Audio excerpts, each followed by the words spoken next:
Namaste people, welcome to my channel Nick Talks. Please like, share my videos and subscribe to my channel. Your support means a lot. Please click the bell icon to get the notifications whenever I upload a video. So without any further delay, let's get started. Hi guys, hope you all are good.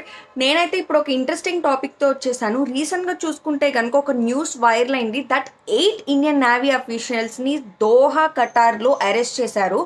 But వాళ్ళు సేఫ్గా ఇండియాకి return వచ్చేసారు. అసలు ఈ background story ఏంటి, వాళ్ళు ఎలా fight చేశారు సేఫ్గా రిటర్న్ రావడానికి, అసలు వాళ్ళని ఎందుకు అరెస్ట్ చేశారు, ఇండియన్ గవర్నమెంట్ యొక్క కీ రోల్ ఏంటి వాళ్ళని విడిపించడానికి, మనం ఇదంతా స్టోరీ అయితే చూసేద్దాము. దానికంటే ముందు కొత్తగా ఛానల్కి వస్తే కనుక ప్లీజ్ సబ్స్క్రైబ్ చేసుకోండి అండ్ ఇలాంటి మంచి కంటెంట్ కోసం లైక్ చేయండి, షేర్ చేయండి.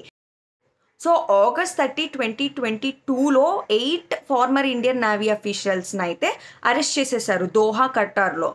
So former Indian navy officials అనమాట, అంటే ఇంతకుముందు ఇండియాలో వర్క్ చేశారు బట్ ఇప్పుడు దోహా ఖటార్లో వర్క్ చేస్తున్న 8 ఇండియన్ నేవీ అఫీషియల్స్. అసలు వీళ్ళు ఏం పని చేస్తారు అక్కడ అంటే, ఒక కంపెనీ ఉంది దహ్రా global technologies and consultancy services అని చెప్పి. ఇది ఒక కంపెనీ. ఈ కంపెనీ ఒమెన్ ఎయిర్ ఫోర్స్లో ఉన్న ఒక ఆఫీసర్ది అనమాట. వాళ్ళ సైడే ఎయిర్ ఫోర్స్లో ఉంటున్న ఒక ఆఫీసర్ యొక్క ప్రైవేట్ కంపెనీ ఇది. దీంట్లో వీళ్ళు ఏం చేస్తారు అంటే, వీళ్ళొక టీచింగ్ ఇన్ఛార్జెస్, ప్రొఫెషనల్ ట్రైనింగ్ ఇస్తారనమాట. నేవీ ఉంటుంది కదా అక్కడ, ఖటార్ నేవీ. ఆ ఖటార్ నేవీ వాళ్ళకి, ఖటార్ ఆర్మ్డ్ ఫోర్సెస్ వీళ్ళందరికీ టీచింగ్ ఇన్ఛార్జెస్ అనమాట. అఫీషియల్ ట్రైనింగ్ ఇస్తూ ఉంటాను. మొత్తం సర్వీసెస్ అంతా వీళ్ళు హెల్ప్ చేస్తారు ఫస్ట్ ట్రైనింగ్ కోసం. అయితే ఏంటంటే, ఇది ఒక హ్యూజ్ డిప్లొమాటిక్ విన్గా అయితే చెప్పుకోవచ్చు ఇండియాకి. ఎందుకంటే మనం ఇన్నోసెన్స్ని ప్రూవ్ చేసుకొని మన 8 ఇండియన్ అఫీషియల్స్ని బ్యాక్ అయితే తెచ్చుకోగలిగాము. అందుకని ఇది ఒక హ్యూజ్ డిప్లొమాటిక్ విన్ ఇండియాకి. August 2022లో 8 ఇండియన్ అఫీషియల్స్ని అరెస్ట్ చేశారని చెప్పా కదా. అప్పుడు ఈ కంపెనీ దహ్రా టెక్నాలజీస్ కంపెనీ యాజమాన్యాన్ని కూడా అరెస్ట్ చేశారనమాట. బట్ November 2022లో వాళ్ళనైతే రిలీజ్ చేసేసారు. బట్ October 2023 అంటే 1 year, సుమారు 1 year గ్యాప్ తర్వాత మన 8 ఇండియన్ అఫీషియల్స్కి అయితే మరణశిక్ష వేసేసి మనల్ని ఒక అప్పీల్ అయితే చేసుకోమని చెప్పారనమాట, మన ఇన్నోసెన్స్ని ప్రూవ్ చేసుకోవడానికి. ప్రైమ్ మినిస్టర్ నరేంద్ర మోడీ గారు ఈ డెవలప్మెంట్స్ అన్నిటిని పర్సనల్గా కాన్స్టెంట్లీ సూపర్వైజ్ చేసుకుంటూ వచ్చారు. ఈ అఫీషియల్స్ని ఎలా బ్యాక్ అయితే తేవాలి అని చెప్పి కాన్స్టెంట్లీ సూపర్వైజ్ చేసుకున్న తర్వాత డిసెంబర్లో COP28 సమ్మిట్ అని ఒకటి జరిగిందనమాట. సో ఖటారీ ఎమిర్తో డిస్కషన్స్ నడిపారు మన పిఎం నరేంద్ర మోడీ గారు. ఎమిర్ అంటే ఏం లేదండి, అక్కడ ఖటార్ స్టేట్ హెడ్ని మనం ఎమిర్ అని అయితే పిలుచుకుంటాము. COP28 సమ్మిట్ దుబాయ్లో జరిగినప్పుడు ఇంటెన్స్ నెగోషియేషన్స్ అయితే జరిగినాయి అంట పిఎం నరేంద్ర మోడీ గారికి, ఖటార్ ఎమిర్ గారికి. అందుకనే వాళ్ళని రిలీజ్ చేశారంట. Besides this, national security advisor Ajit Doval garu frequent visits చేసేవాళ్ళంట దోహాకి, వాళ్ళని రిలీజ్ చేయడానికి త్వరగా. సో ఒక స్ట్రాటజిక్ డిప్లొమసీ ద్వారా అయితేనే మనం ఈ అఫీషియల్స్ని తెచ్చుకోగలిగాము. ఆ స్ట్రాటజిక్ డిప్లొమసీ ఏంటి అంటే ఎకనామిక్ రిలేషన్షిప్.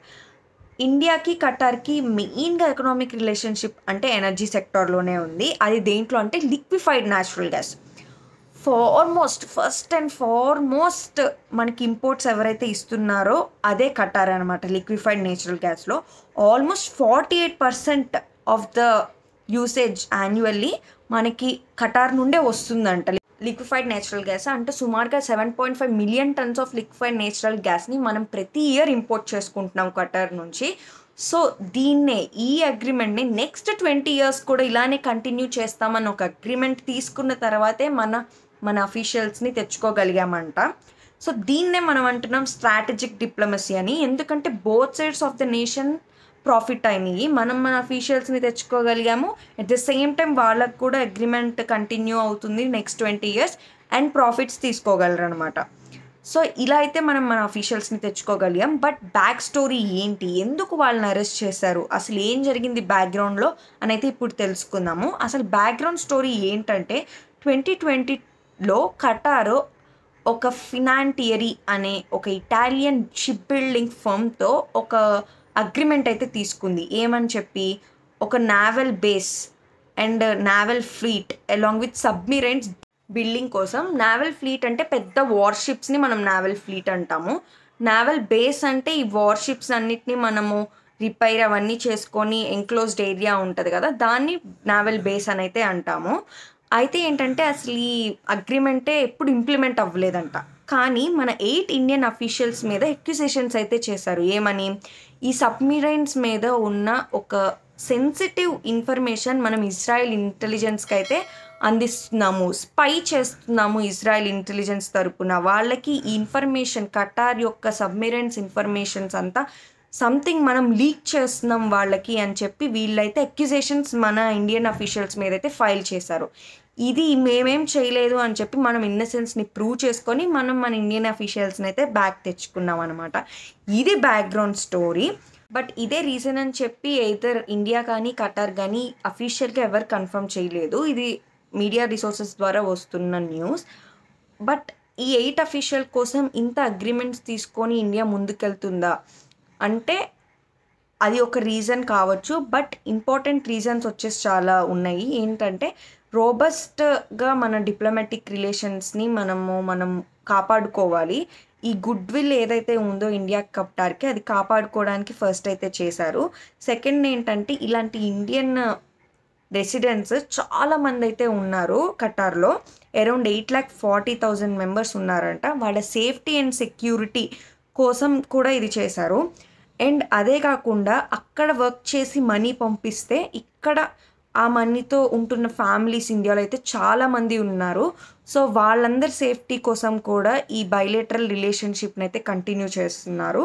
సో దీంతో ఇండియా ఇంకొకసారి ప్రూవ్ చేసుకుంది తన రెసిడెంట్స్ని అది కాపాడుకోగలదు అని చెప్పి గ్లోబల్ లెవెల్లో. మీకు ఈ కంటెంట్ నచ్చింది అనుకుంటున్నాను. ఇలానే నాకు సపోర్ట్ చేస్తూ ఉండండి. ప్లీజ్ లైక్ చేయండి, షేర్ చేయండి. ఇలాంటి మంచి టాపిక్తో మళ్ళీ వస్తాను.